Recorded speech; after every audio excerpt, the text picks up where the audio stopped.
contemporaneidade? Oi, O que gente. tocou você, o que você entendeu, o que tocou você, você toca o barco, entendeu? Fala o que você entendeu e dá início a uma conversa, tá? Sem formalidade, a gente está aqui para bater um papo. Tá bom, gente, prazer. Tela, primeiro, professora da professora. E hoje a gente vai falar sobre contemporaneidade, que é sobre o momento que a gente está vivendo hoje, que é bem diferente de várias épocas do passado, tipo 1900 e não sei o quê, mas também é muito diferente de aqui, de 2019. Tá sendo muito louco esse ano. E eu queria puxar o gancho das mídias sociais. Está sendo não mais um intuito informativo, mas sim formando opiniões sem nenhum critério. Tipo, ela não tem mais o intuito de informar, os jornais não têm mais o intuito de informar, eles querem ganhar mídia em cima disso, eles querem ganhar, tipo, muitas visualizações, então eles têm tornado as notícias um pouco alarmistas, tipo, um show, um espetáculo que não é necessário. E, tipo, acho que isso machuca as pessoas que estão vivendo lá. Uma reportagem de uma pessoa que morre por qualquer coisa, eles vão, especulam, não dão a notícia, tipo, certa, assim, não procura antes saber o lado, só querem noticiar aquilo, já vão com as câmeras, tudo.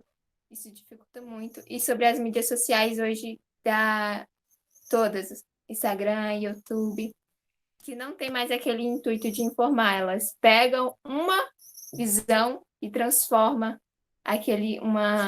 um modo de ver, né? Tipo, eles não vão atrás de pesquisar. Aí uma pessoa fala e todo mundo, do nada, tem um monte de pessoa falando. E aí eu acho um pouco preocupante, porque aí não é mais uma informação, é quase uma manipulação de pessoas, assim. É isso. Eu queria que vocês me explicassem mais sobre isso, como é que é. Vocês também percebem isso, porque eu estou muito nas redes sociais, né? E na minha visão é mais isso mesmo. Marcela, bom dia. Obrigado aí pela sua introdução. Só, então, pontuando que a contemporaneidade é um período histórico e, como todo período histórico, ele precisa de momentos para ser definido, para ser recortado, para ser caracterizado, e os historiadores se dedicam a discutir e estabelecer quais são esses momentos, quais são as relevâncias que eles possuem ao longo do tempo. E tem uma frase muito legal que eu gosto de falar sobre história, que dizem assim, que a única parte da vida que a gente pode mudar e controlar é o passado. Aí você falou, mas o passado já não passou? E é por causa disso, é porque os humanos constroem suas narrativas, suas histórias, e quando o tempo passa, a gente olha para elas de forma diferente.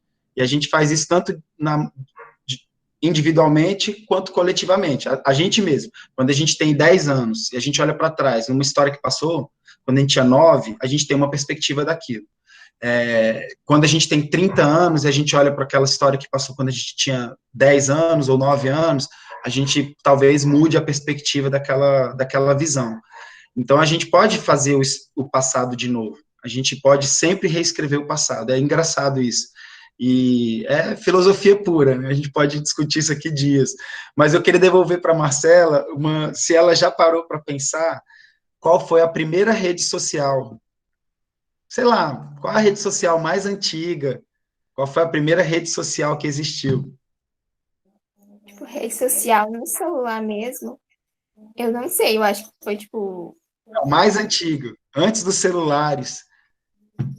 Rádio, talvez, sei lá. Não, porque Antes do rádio. Antes do rádio? Não sei, era tipo, acho que as pessoas mesmo. Uma rede social que não precisa de tecnologia. Comunicação. Isso. As redes sociais, na verdade, elas são o quê? O que está em jogo numa rede social? Acho que tudo, né? As pessoas não têm mais aquele filtro, as pessoas se vestem do jeito que elas querem. Elas não estão mais cara a cara com quem elas querem falar. Então, elas se sentem mais à vontade para expressar que, não sei nem se é expressão, é mais um ataque mesmo. É mais... O Lucas falou, quer falar, Lucas? Quer abrir o áudio para conversar, para falar para a gente essa sua resposta?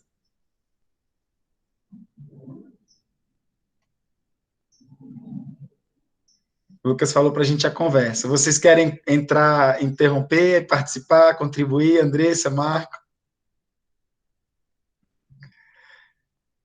Para tentar... Nossa, quando você falou essa frase, tipo, qual é o único tempo que você pode mudar? Eu, na hora, falei, o presente, óbvio, mas pela história, realmente é o passado, e faz muito sentido. Nesse sentido de que a gente ressignifica as coisas, põe prioridade, dá ênfase. Então, eu achei muito, muito perspicaz essa frase, que eu realmente não... A primeira coisa que eu pensei foi o presente. Filosoficamente, para mim, era o correto. Mas, politicamente falando, é o passado. Engraçado, né? Porque, assim, é uma forma de também atribuir mais valor ao trabalho do cientista, ao trabalho do pensamento racional, essa ideia de que a gente é capaz de pensar sobre nós mesmos, né? Então, assim, que também vem com o desenvolvimento da sociedade que a gente vive hoje, que é racional, ela é científica, como a Marcela disse, as redes sociais são uma grande realidade na nossa vida hoje, mas na verdade sempre foram. Os seres humanos, a ideia central da sociologia, tipo, pressuposto, para que a gente faz sociologia? É para entender como as pessoas se relacionam entre si, para entender por que a gente se comporta uns em relação aos outros, o que a gente constrói fazendo isso. Então, assim, quando eu perguntei para ela qual foi a primeira rede social que existiu, eu imaginava que a gente pudesse falar sobre a religião, que a gente pudesse falar sobre as tradições, que a gente pudesse falar sobre as comunicações, como ela disse, tentou ir no rádio, na televisão, no jornal. Hoje a gente conhece esse fenômeno da globalização, mas, na verdade, tem um fenômeno anterior a ele, que é muito mais amplo e muito mais intenso, que chama mundialização, que é anterior à globalização. A globalização é o fenômeno mais atual da mundialização. A mundialização trata-se do quê? Desde que os seres humanos vivem na Terra, eles compartilham suas culturas, eles encontram outras culturas, eles encontram outros estilos de vida, outras visões de mundo, e a primeira rede social mesmo é a própria natureza, é o próprio mundo, o meio ambiente, é onde a gente vai para falar de si e conhecer ao outro. Então, é no meio da natureza que a parada rola, no primitivismo. Então, imagina, a primeira rede social provavelmente foi uma caça, um produto em escassez, talvez tenha sido um rio, uma fonte de água limpa. Isso são as primeiras redes sociais, coisas que fazem com que os seres humanos tenham que se comunicar, conhecendo ao outro e apresentando a si mesmo. Beleza? A gente está fazendo isso há 50 mil anos atrás. E agora a gente tem a rede social, que na verdade é o quê? É um fenômeno contemporâneo, porque para a gente ter uma intensidade gigantesca de informações e de encontros, a gente precisou da internet, a gente precisou da indústria de telecomunicações, das antenas, dos satélites, da navegação espacial, de uma série de coisas que só se concretizaram na contemporaneidade. Por isso que eu posso hoje me encontrar com uma pessoa que está lá no Japão, e gostar mais de anime do que eu gosto de desenho do Chaves, que a gente, da nossa época, assistia, e a gente porque anime, para eu arrumar um anime, cara, era muito difícil arrumar um anime. Eu não ia ali na lojinha e na internet e tinha todos os animes do mundo. Jamais. Era muito difícil, as revistinhas que tinham eram muito, muito restritas. Então, eu ia me encontrar numa rede social, que era a banquinha de revistas, lá eu ia conhecer pessoas, e eu ia também me conhecer, entrar em comunidades, entrar em grupos, só que isso era muito mais devagar, era muito mais restrito. As pracinhas eu já sei que a Andressa que falava, vou passar, desculpa, mas as pracinhas das cidades pequenas, são ou não são redes sociais? Quem nunca, né? Foi numa pracinha trocar uma ideia, entrar em grupos, participar de comunidades, discutir assuntos, colocar opiniões, conhecer opiniões de outras pessoas. Porta de casa, né? Rua, esse contato mesmo que a gente tinha. Eu sinto muita falta, principalmente na pandemia, né? Mas eu sempre fui aquela que, vamos, gente, vamos brincar na rua, vamos pular corda, vamos jogar queimada. Eu sempre fui mais da brincadeira mesmo, do que ficar em casa assistindo TV, até porque eu quase não conseguia ficar sentada assistindo TV, era muito difícil para mim. E aí eu sempre queria chamar as pessoas para brincar. E aí, quando eu falo de rede social, para mim não me vem na cabeça que rede social é toda troca de comunicação. Não é, não só essa que ocorre através do celular, né? Das novas, dos novos, como é que é? Sim, Aplicativos sim, digitais. as tecnologias da informação. Não é, tipo, é uma rede social, de fato, é um encontro ali de cada um. Essa troca de conhecimento, de aprendizado, de autoconhecimento, né? Sim. Mas quando vem rede social na minha cabeça, já vem essa tão atual que toma espaço. Espaço muito grande. Posso Que pegar tenha e falar toda a rapidinho? característica do seu tempo. Ah, desculpa. Não, é que quando a Marcela estava falando, enquanto estudante do ensino médio, eu lembrei do meu ensino médio. Quando os professores, eu fui no meu ensino médio no segundo ano, foi o primeiro ano que apareceu sociologia, né? Mas os professores de história, de humanidade já falavam de comunicação de massa, manipulação, já falavam disso, né? E aí, naquela época, a gente falava sobre como que os telejornais, Jornal Nacional, Jornal da Record, influenciavam as pessoas, e a gente fazia, entre aspas, análise do discurso dentro do telejornal, que era a rede social, desse que a Marcela está trazendo, né, rede de comunicação, tecnologia, que era vigente na época, lá nos anos 2000, 99, 2001, por aí. 20 anos atrás.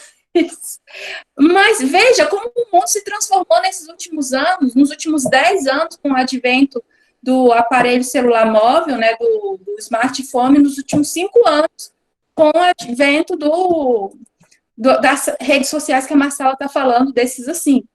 Então, essa transformação da tecnologia, dos meios de comunicação, ela é, como é professores de exatas, tem nenhum professor de exatas para me ajudar, aquela parábola, assim, né, exponencial, aquele gráfico exponencial. Então, as primeiras tecnologias de comunicação de massa, telégrafo, imprensa, surgiu lá no século XVIII. Então, do século XVIII, ou seja, do jornal, da imprensa, até o telégrafo, até o telefone, até chegar em 2001, que a gente ainda estava falando de televisão. Então, meu pai conta a história do pai dele, que foi a primeira vez que ele ouviu rádio. Meu pai conta para mim a primeira vez que ele viu uma televisão. Eu lembro a primeira vez que eu vi um computador e vi um e-mail. E as crianças de hoje já nascem com tudo isso. Então, essa transformação exponencial que a gente pode observar só na tecnologia, né, que agora parece que a gente está mergulhado, quando fala rede social, a Marcela falou, eu só penso em WhatsApp, eu só penso em Facebook, eu só penso em tudo isso, mas é uma transformação lenta e que agora é muito abrupta. Então, nos próximos poucos anos, meses, essas transformações vão estar aí. E aí a gente fica pensando isso na comunicação. E a contemporaneidade, ela tem tantas transformações e tantas outras áreas, a gente viu agora na questão de saúde pública, nas questões de política, nas questões de direitos humanos, nas questões de humanidades, todas essas transformações estão assim, borbulhando, fervendo. Então, isso me lembra muito um autor, não vou aprofundar dele, não, só vou dizer o nome, que é o Bauman, o Zygmunt Bauman, que fala sobre a modernidade líquida, né, que o mundo não é mais sólido. E aí tem algumas críticas que eu posso fazer sobre isso, eu não gosto muito dessa ideia de que não tem nada sólido, a gente tem sim muitas coisas sólidas, né? Mas eu não vou parar de falar, que senão eu vou começar a falar mais coisas assim que não quero falar agora. Passar a voz para a Rita, que ela tinha levantado a mão.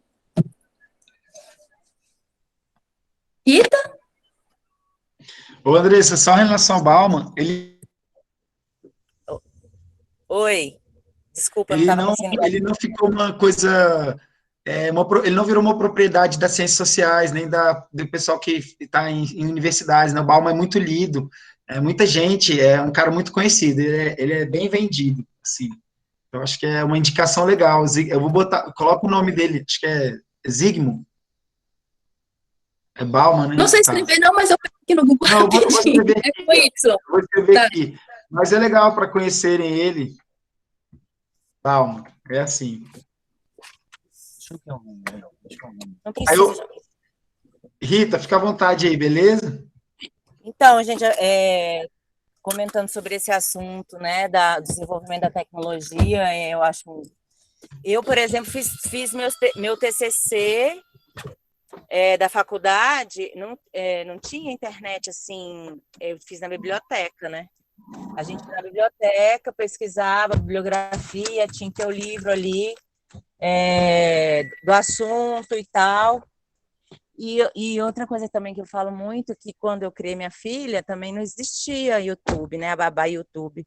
Quando a criança está chorando, está num restaurante, tudo você liga o celular e coloca um vídeo. O meu era no cassete, eu tinha que rebobinar para distrair, entendeu? Era outra, como é que fala? É outra realidade. Outra velocidade, né, Rita? Outra velocidade. Aí ela queria assistir, aí tinha que comprar a fita, alugar uma fita, e era muito mais, sei lá, tudo muito diferente. E aí, alguns anos depois, que foi ter essa facilidade de pesquisa pela internet, e a gente tinha acesso aos livros do mundo inteiro, e eu tinha só acesso aos livros da minha faculdade, entendeu? Se você tivesse uma faculdade ruim, você ia ser mais penalizado. E assim a gente foi melhorando nesse ponto, né? Tudo tem um lado bom e um lado ruim.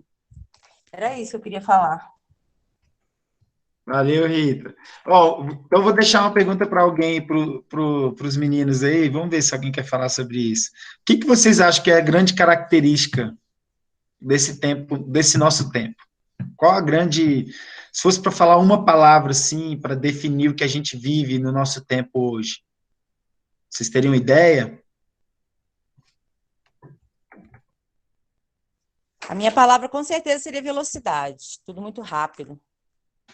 Sim, legal. Avanço. O Lucas colocou avanço. Ele não pode falar no microfone. Legal. Rian, Kevin, vocês têm alguma sugestão? Marcela?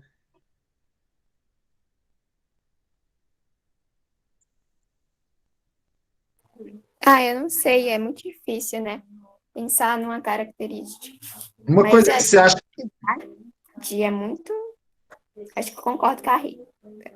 Velocidade. Eu não diria avanço, né? Porque quando a gente avança em algo, a gente pode regressar no outro. Então, a gente está avançando a tecnologia e está regressando aquele contato físico mesmo. E eu acho que isso dificulta muito a empatia, sei lá, porque as pessoas não têm mais aquela vivência toda, aquele carinho todo. Tipo, um amigo de rua era tipo, nossa, meu amigão, eu tenho que ir para casa dele. Se eu não for esse final de semana, eu morro. E tipo, não, tudo bem, ele tá aqui jogando comigo e eu não tô vendo a cara dele, mas sei lá, aí fica meio que dificulta esse cuidado, esse carinho que a gente tinha maior. É isso. Ó, o Rian colocou descobrimento. Quer explicar, Rian? Quer tentar explicar aí?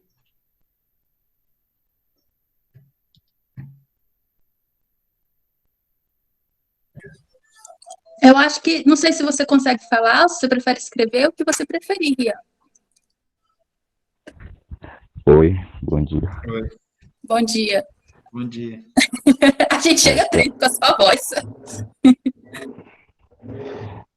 Eu pus descobrimento porque, com o avanço da pandemia, e ficou em casa. Aí, como não tinha nada o que fazer, nós fomos descobrindo as coisas para poder passar a maior parte do tempo. Tipo, eu não era muito fã de jogos online. E isso foi uma coisa nova para mim. Porque através dos jogos, pude conhecer várias pessoas espalhadas pelo Brasil, pela plataforma. Sim. Um exemplo de jogo é o PUBG, que milhões jogam pelo mundo. E tem canais para poder falar com eles abertos. É até engraçado falar isso, porque é muito estranho ouvir os chineses conversando. Sim. Que massa. E também eu também tive tempo para poder conhecer mais sobre as coisas. Deu mais vontade de estudar depois da pandemia. Só tenho isso para falar. Sim. Eu não entendi, você falou que não teve mais ou teve vontade de estudar? Isso eu não escutei. É, meio termo. É, vontade de estudar, não, mas vontade de descobrir novas coisas, sim. É a Então você melhor falou faceta comigo do que estudo. estudar não é só ler, né?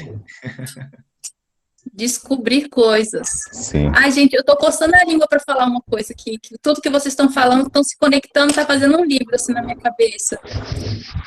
Eu não sei se vocês conhecem um filme que tá na Netflix, que se chama O Menino que Descobriu o Vento. Tem a ver com Sim, uma professora minha já esse passou filme, na você sala tem de que ver umas aula. 5 vezes. Eu sou igual bebê, eu assisto o mesmo filme várias vezes, igual a Rita tá falando, né? Então, é a história de um menino do Malawi que estava numa seca muito grande. E aí, por questões políticas, por questões de injustiça, desigualdade social, não tinha água. Mas ele frequentava uma escola privada, porque lá não existe escola pública, na África não tem escola pública, e tinha uma biblioteca nessa escola. E tinha algumas revistas antigas lá, né? Eu tô dando spoiler, né? Mas é para incentivar vocês a lerem, a assistirem o filme. E aí tinha uma biblioteca, e dentro de uma dessas revistas antigas, tinha uma explicação de como fazia um catavento e um gerador de energia para e aí ele toda uma história e ele descobre como fazer um catavento e plantar e tirar água, poder plantar e salvar as pessoas que estavam morrendo de sede, morrendo de fome. Então, o que eu conecto aí com isso que a gente está falando da contemporaneidade? A minha palavra para contemporaneidade é adolescência. No sentido de que é uma época de turbulência, é uma época da vida, de transformação, é uma época que a gente está saindo de um momento antigo, que a gente sabe, era confortável, tinha um apoio, tinha uma segurança e está indo para uma maturidade que a gente não sabe como que é. Nessa adolescência é um período que tem muitas potencialidades, tem muitos recursos novos, né? Mas a gente não sabe totalmente usar, o braço está crescendo, a cabeça pensa mais rápido do que meu corpo acompanha, todas as transformações hormonais, físicas, psicológicas. Então, é um momento de confusão, mas ao mesmo tempo que as pessoas veem a adolescência como um momento de, entre aspas, ruim, mas a gente sabe que tem muita coisa por trás. Então, eu indico para vocês assistir esse filme, que eu acho que tem muitas coisas que dava para falar, mas o nosso tempo é curto e eu não quero tomar todo o tempo.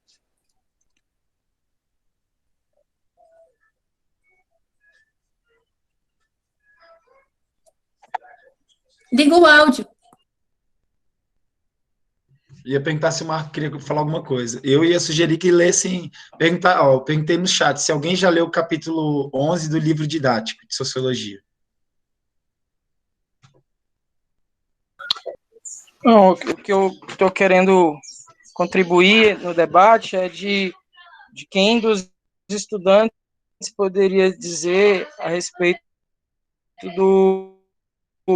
qual caminho de harmonia entre alguns comportamentos tradicionais, né, e também até mesmo, como foi falado aí, ao invés de pegar toda a informação na internet, buscar um livro, ir na biblioteca, quem poderia fazer um paralelo aí de como que a gente pode viver nesse mundo avançado tecnologicamente, utilizando essas tecnologias de uma forma que elas não se voltem contra nós, porque se a gente parar para ver, por mais que as redes sociais, né, e a internet tenha favorecido a comunicação entre as pessoas, nunca o homem contemporâneo esteve tão só.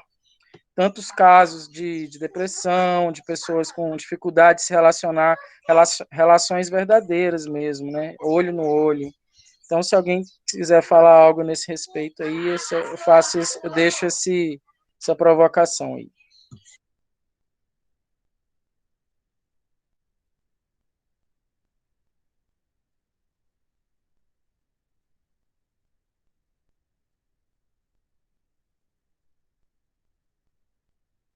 Sobre. Marco, eu acho que você vai ter que repetir a pergunta. eu vou falar um pouquinho sobre esse estudo, né, do que vocês tinham que ler, tinham que fazer. Eu soube que tinha um livro que vocês, tipo, tinha tudo, e aí você ia a cada página, e vocês tinham que procurar mesmo. E é isso que é a falta, né, de hoje em dia. A gente não precisa procurar. A gente meio que pega e cola.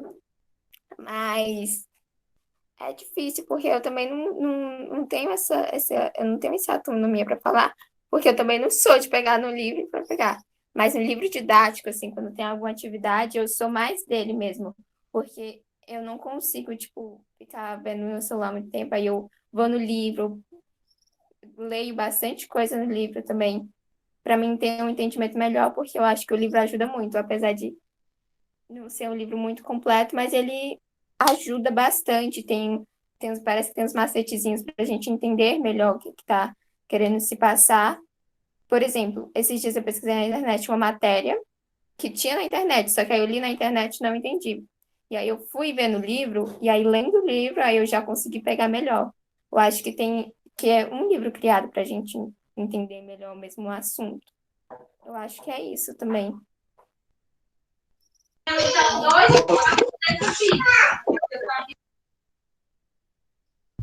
Eu estava, quando foi falado em contemporaneidade, né, e na mesma hora me veio a cabeça, assim, de perguntar, assim, o que cada um conseguiu assistir nessa semana, né, ou mais recentemente, se viu algum filme, ou se viu alguma notícia, ou se participou de alguma sala virtual, alguma conversa, alguma reunião, e de que maneira isso trouxe algo novo, né? Algum insight, assim, para si mesmo, né? E aí eu vi uma entrevista recente falando sobre os coworkings, né?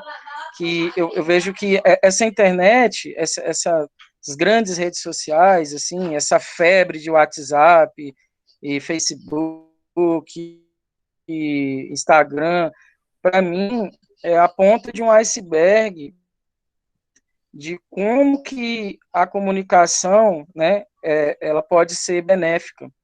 A comunicação em rede pode ser benéfica. E já está acontecendo um movimento muito grande econômico, de empresas, de várias linguagens se relacionando, que saem dessas redes sociais tradicionais e criam algumas redes próprias, simplesmente para se conectarem e marcarem um local de se encontrarem presencialmente mesmo, e saber como que cada linguagem, uma linguagem de cada um, pode acrescentar na sua linguagem, no seu trabalho.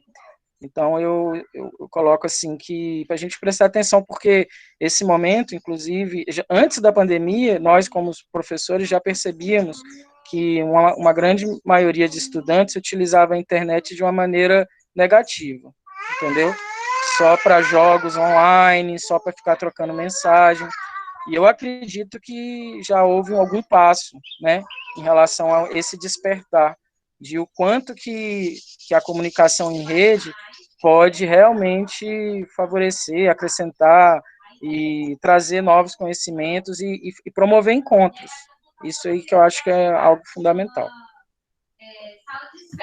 Marco, falando sobre isso, é muito interessante. Eu tenho um irmão que é jornalista, né? Ele foi formado aqui na UNB, e aí ele abriu uma empresa para ele agora de comunicação. A empresa dele faz somente mídias sociais. Ele é jornalista de mídias sociais, entendeu? Você contrata e ele faz para político, ele faz para empresa, todo tipo de mídia social. Se você, por exemplo, você é um professor que quer aparecer mais na internet, ser conhecido, ele vai lá e te promove, entendeu? Então, assim, para você como mudou inclusive, ele abriu um coworking, que aí vem pessoas de todas no escritório dele, pessoas de todas as áreas assim da comunicação trabalham lá, e aí eles ficam trocando serviço. Você faz isso para mim? Aí o cara faz o gráfico, aí o outro ele faz o texto, entendeu? É bem bacana ir lá e dar uma olhada como é que eles trabalham, assim. Rita, talvez e Marco, né? Talvez esse conceito de coworking não seja tão familiar para todos nós, para alguns, né? Talvez. Vocês podem explicar? Explica aí para a gente ficar homogeneizado.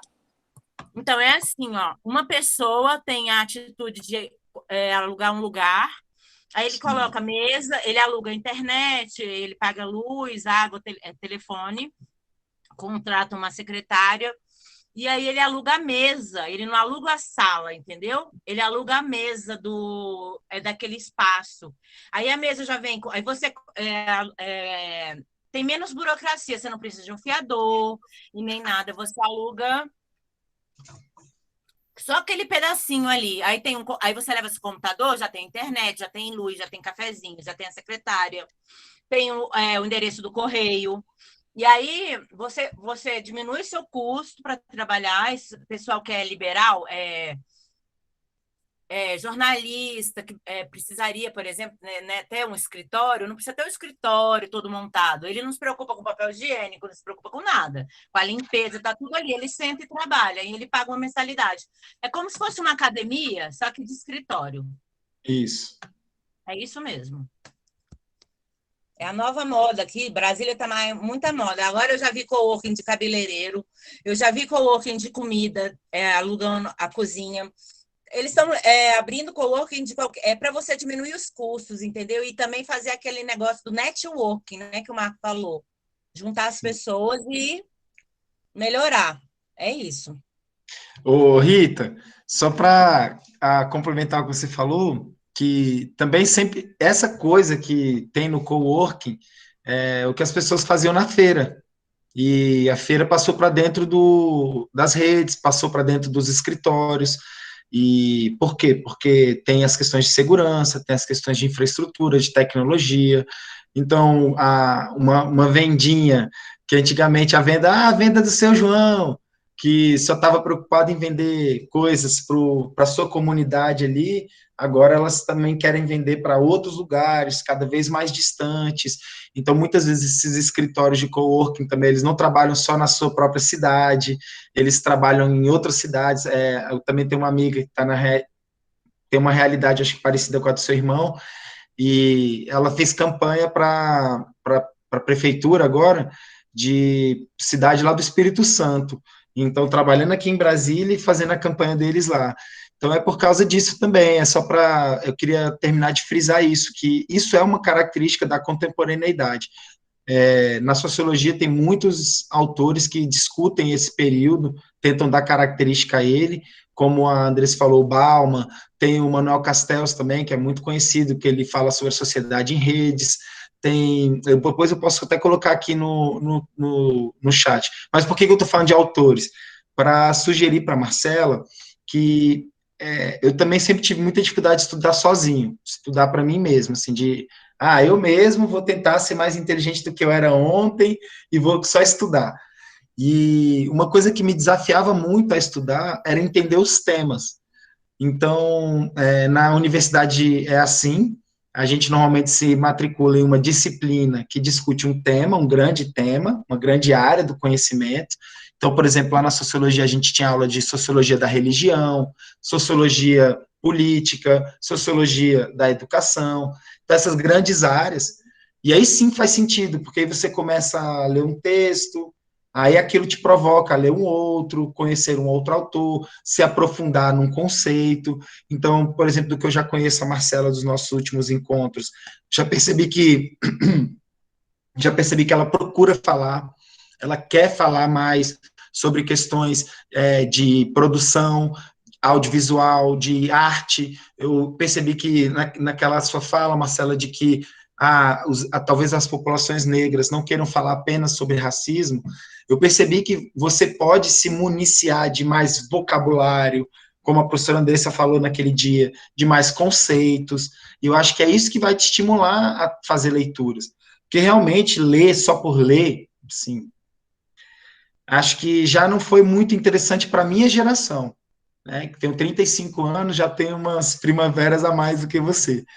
Fico pensando se também esse tipo de leitura que só por entretenimento, diante de tantas outras fontes de entretenimento que existem hoje, que são mais fáceis, mais acessíveis, mais práticas, e eu acho que o livro vai ter muita dificuldade de existir por si só. Então, é legal quando a gente tem um objetivo com a leitura. E aí é isso, assim, o ensino médio serve para quê? Teoricamente. Ou é para você sair daqui um cidadão melhor, e, pô, melhor para sua comunidade, melhor para sua família, melhor para o exercício da cidadania, dos direitos e dos deveres, ou para você sair daqui uma pessoa melhor para o mercado de trabalho, que, tipo, sabendo escrever, ler, fazer conta, entender sobre regras, sobre normas, e por último, é passar no vestibular, ou num concurso, sei lá, sabe? Então, foca nisso aí, velho. É isso aí que tem que te dar motivação. Quando eu era da sua idade, o que me motivou a estudar foi porque um dia eu fui andar de bicicleta lá na UNB e fiquei impressionado como a UNB era bonita. E ninguém na minha casa nunca tinha conversado sobre o UNB comigo, eu já estava no ensino médio. E minha mãe, acho que nem sabia o que era o UNB. Ela só falava que eu tinha que fazer faculdade. E ela nem sabia o que era o UNB, eu acho. E, assim, sabia, já tinha ouvido falar, mas não, acho que ela não tinha dimensão do que era também. Minha mãe é uma pessoa muito simples. E aí eu fui lá no UNB andar de bicicleta, um dia com meus amigos. Eu falei, caraca, Liz, meu colega falou assim, aqui a galera estuda, aqui tem aula. E me levou no anfiteatro lá da UNB. E aí eu olhei o anfiteatro e falei assim, as pessoas estudam aqui, tipo, todas essas cadeiras e tal. Aí eu me imaginei lá, eu sonhei com aquilo. Eu tive um apego físico com o espaço, sabe? Assim, eu queria estar lá naquele lugar. Então, a minha sugestão, que eu sei que você não está aqui em Brasília hoje, né? Eu sei que você está em outra cidade. Então, a minha sugestão é que você queira estar em algum lugar, ou queira estar fazendo alguma coisa daqui uns dias, ou queira estar fazendo alguma coisa para você agora, ou para sua família. E é isso aí que dá motivação na gente, beleza? E aí, ó, já me encerro por aqui minha participação de hoje. Agradeço demais a vocês, presença de todos, tá bom? Agradeço demais a sua presença, a presença dos meus colegas, dos outros estudantes, e quem estiver assistindo a gente aí pelo YouTube, fazer um convite para que vocês cheguem aqui com a gente no ao vivo, e quem não puder, que curta, compartilha, se inscreva no canal aí, para dar essa forcinha para os professores do Chicão. Beleza? Eu só queria agradecer a vocês mesmo, porque eu tinha muita dificuldade de saber o que estudar. Eu queria estudar, mas eu não sei o que estudar, por onde começar. E aí, falando sobre alguns assuntos com vocês me dão sugestões, né, do que estudar, a aula de cidadania, né, que é aquela dos direitos e deveres de cada um, de estudar a cota, de como funciona. Agora, me indicando livros, eu agradeço muito, porque a mais dificuldade de estudar sozinha é saber o que estudar, por onde começar, né? E aí a gente não tem base, não tem nada, o livro, mas aí fica meio vago, não tem assuntos diretos para a gente ir. E aí é isso, eu gosto muito, porque aí vocês me direcionam por um lado que eu queira seguir assim, e aí me facilita muito. Mas também é muito difícil estudar sozinha. E eu estava pensando, né, na transformação, que foi um assunto lá do início, e que como não estar numa sala de aula, né, não estava, tipo, nunca me imaginei fora de uma sala de aula, tendo aula por aqui, pelo celular. Eu gosto de ir para a escola. O negócio é ir, né, caminhar até a escola, chegar lá, sentar na carteira e ver aquele contato com aqueles professores, perguntar, porque aqui fica, tipo, tão distante, tão... Eu nunca imaginei isso, né? E aí, outra transformação é também pensar, tipo, nas outras pandemias que teve em outros tempos. Imagina o que eles faziam, né? A gente está aqui, a gente tem internet, a gente tem aula de yoga pela internet, mas o que eles faziam? Era a forma que eles se reuniam. Imagina privar uma pessoa de ir na porta da sua casa para conversar com a outra. Tipo, a gente até chega a ser mais fácil, né? Porque hoje a gente tem esse contato, mas eu acho que foi uma virose que teve da... Eu não lembro qual foi, mas passou no início das aulas. Foi a aula do Chicão, que teve uma pandemia da gripe espanhola. E, tipo, teve esse mesmo posicionamento de ficar em casa, tá? Quarentena. E para nós já é muito difícil, imagine para quem não tinha esses meios de comunicação. Era tipo só essa comunicação direta mesmo, de estar na porta, de conversar com alguém, e aí do nada falaram, não pode. Vocês têm que ficar dentro de casa. E aí também tem a questão política, que não podia falar sobre a gripe, não podia divulgar dados. Gente, é muito complicado, né? É um passado, mas que se a gente voltar, talvez se as pessoas tivessem voltado lá, né, para saber como foi essa pandemia, acho que seria bem mais fácil entender o agora. A gente tem vários meios de comunicação e fica mais fácil da gente ficar em casa. E lá, não, tipo, era só ficar em casa, sem fazer nada. Quem tinha condição tinha uma televisão, mas era só isso.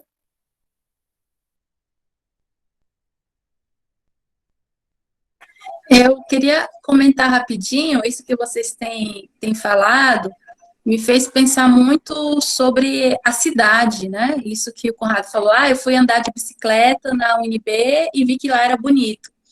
E também essa questão dos espaços de coworking e das bancas de revistas, lugares, né, de encontro, redes. E como que a escola também tem essas características que vocês estão falando de encontro, de encontrar grupinhos, panelinhas, outras pessoas que pensam diferentes, que pensam iguais, sentar na biblioteca, e a gente está, infelizmente, nesse período de emergência, privado desse espaço de troca, né, que o nosso coworking é o prédio da escola. Então, saudade disso, mas saber que a gente não está perdido, não perdeu isso, né? Ao mesmo tempo, compartilhar com vocês que outro dia, vocês sabem, eu moro aqui em São Sebastião, né? E amo aqui, mas eu acho essa cidade muito feia. Não vou mentir, não. Aqui podia ser muito mais bonito, com coisas bem pequenas, bem práticas, algumas políticas públicas que podiam, sei lá, fazer calçada, tirar aqueles fios que ficam pendurados assim de uma rua para outra. Eu fui levar minha gata no veterinário e fui tirando foto no caminho, pensando, né, meu Deus, um dia eu ainda vou voltar para a escola e vou fazer uma aula sobre como que essa cidade pode ser mais bonita. Então, vida de professor, assim, né, a gente sai colhendo material na rua, e o meu material desse dia foi tirar fotos. E como eu sinto falta também daqui na nossa cidade de ter uma banca de revista. Vocês repararam que em São Sebastião não tem livraria? Não tem, biblioteca tem. Tem biblioteca nas escolas, tem biblioteca comunitária, que a Dilma, uma líder comunitária, fez aqui no Bosque. Bibliotecas nós temos. Mas não tem banca de revista, não tem esses espaços assim de coworking. Aí o Marco falou, a Rita deu esse exemplo do coworking, eu fiquei pensando, será que a gente não podia investir nisso aqui? A gente também não tem cinema, mas a gente tem cinema na escola. Então, as escolas públicas em São Sebastião são o nosso grande tesouro. Tudo que a gente não tem em outros espaços da cidade, tem dentro da escola. A gente não tem cinema, a gente faz o nosso cinema. A gente não tem biblioteca, não tem banca, a gente tem dentro da escola. A cidade é feia, a escola é bonita. Então, olha que riqueza que a gente tem. E uma vez eu vi um depoimento de um líder comunitário também, que montou uma ONG, fez maior sucesso uma época, que era amiga da Supernova, então ele falou alguma coisa assim, ele era aluno da Leísa, nossa ex-diretora, que ele achava que a escola, o palco da escola que ele tinha para apresentar as diferentes produções artísticas, musicais que ele fazia, esqueci o nome da ONG agora, tá, gente? Depois eu vou lembrar. Era um palco pequeno. Porque quando a gente está mergulhado dentro da escola, a gente não vê a riqueza que ela tem, né? E depois que ele saiu, fui tentar fazer outras coisas, ele percebeu quão grande era e quão importante era esse espaço dentro da cidade.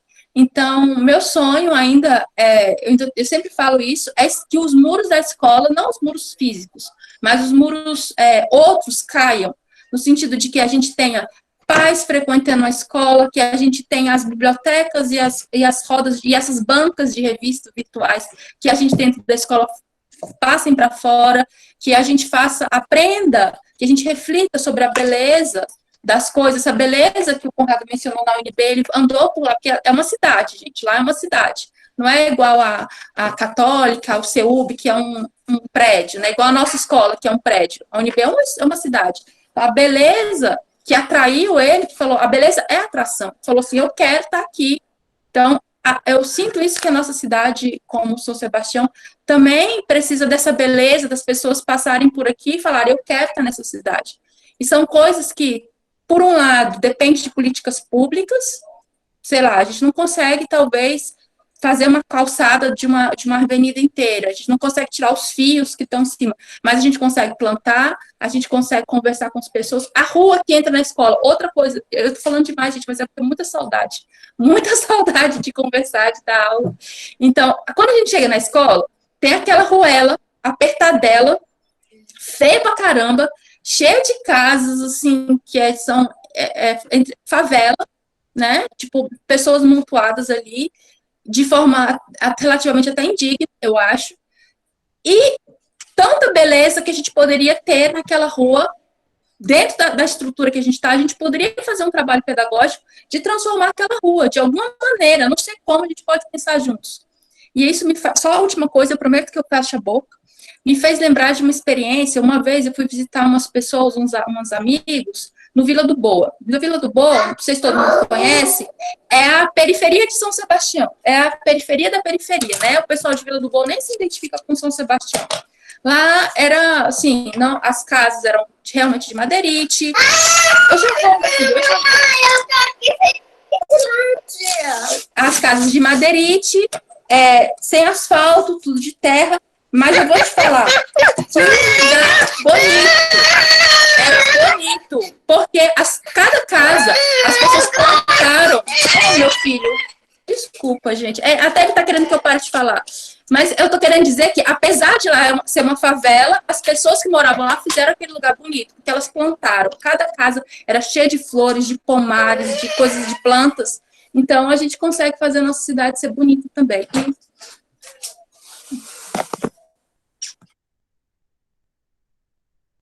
Sei, eu acho que a gente vai terminar agora a gravação, Andressa, beleza? Do bloco, e aí a gente fica aqui para se despedir, para se vocês quiserem complementar alguma coisa, tá bom? Agradecemos demais a presença de todos e a todos que nos viram, e aí a gente lança de antemão que a gente resolveu seguir o bimestre mais ou menos na maneira como o projeto de integração acontece. Então, eu, Andressa e o Marco, a gente vai elaborar um tema de discussão e a gente pretende fazer 2 encontros para discutir sobre esse tema e a gente vai gerar uma atividade para vocês também relacionada a ele, e aí a gente espera que vocês façam, aproveitem e usufruam dessa oportunidade, tá bom? Um abraço aí para vocês, até o próximo encontro.